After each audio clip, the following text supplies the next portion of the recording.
Hello everyone, आप सभी लोगों का स्वागत है वापस अपने एक नए वीडियो के अंदर। तो जैसा कि आप लोगों ने पहले भी कहा था और मैंने भी कहा था आप लोगों को कि यहाँ पर मैं आप लोगों को जो पर्टिकुलर आपकी फर्स्ट टर्म आने वाली है उसके रिलेटेड जितने भी चैप्टर्स रहते हैं, I think so almost school के अंदर सेम रहता है, थोड़ी बहुत स्कूल्स के अंदर आगे पीछे हो सकता है।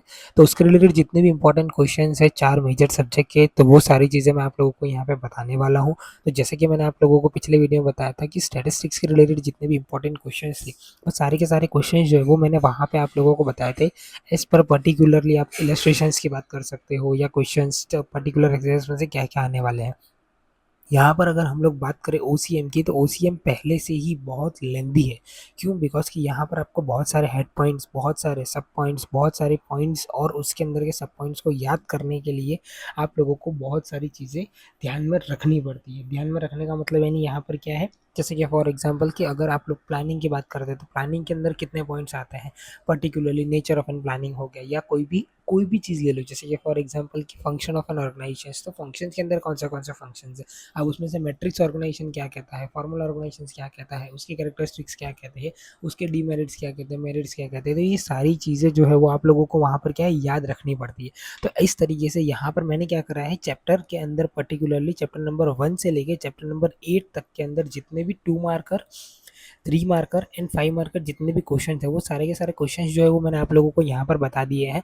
तो वो चीज़ क्या करेगा आप लोगों को कि भाई आपके पास अगर नंबर ऑफ एन क्वेश्चन है तो उसमें से आपको मिनिमल क्वेश्चन कितने याद करने के हैं वो चीज़ आपको यहाँ पर पता चल जाएगी ईजिली। तो जैसे कि अगर मैं यहाँ पे आप लोगों को बात करूँ कि मोस्ट इंपॉर्टेंट क्वेश्चन कौन से हैं ओसीएम एंड बीए के अंदर यहाँ पे, तो 2 मार्कर की अगर मैं यहाँ पर बात करता हूँ तो 2 मार्कर के अंदर चैप्टर नंबर 1 के हिसाब से, चैप्टर नंबर 2 के हिसाब से, इस तरीके से चैप्टर नंबर 8 तक जितने भी इंपॉर्टेंट क्वेश्चन है वो सारे क्वेश्चंस का जो है वो पर्टिकुलरली मैंने पूरा का पूरा एक लिस्ट यहाँ पर बना दिया है।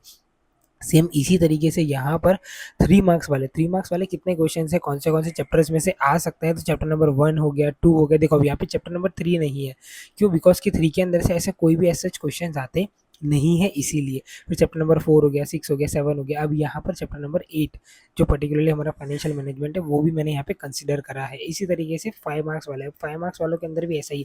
5 मार्क्स वालों के अंदर यहाँ पर chapter number 3, chapter number 5, chapter number 6।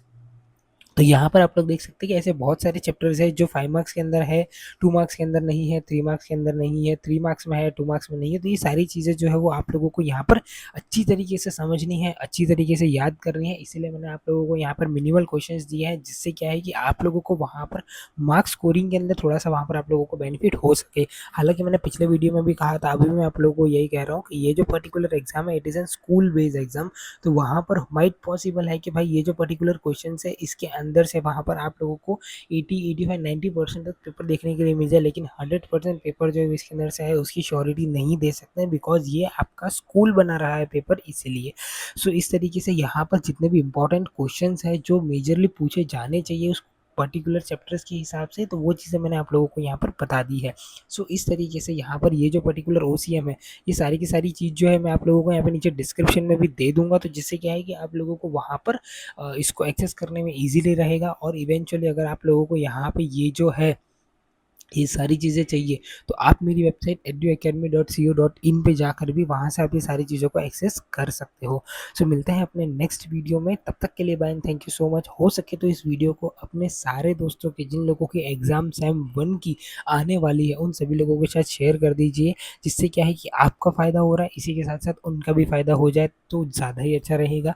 सो मिलते हैं अपने नेक्स्ट वीडियो में, तब तक के लिए bye and thank you so much.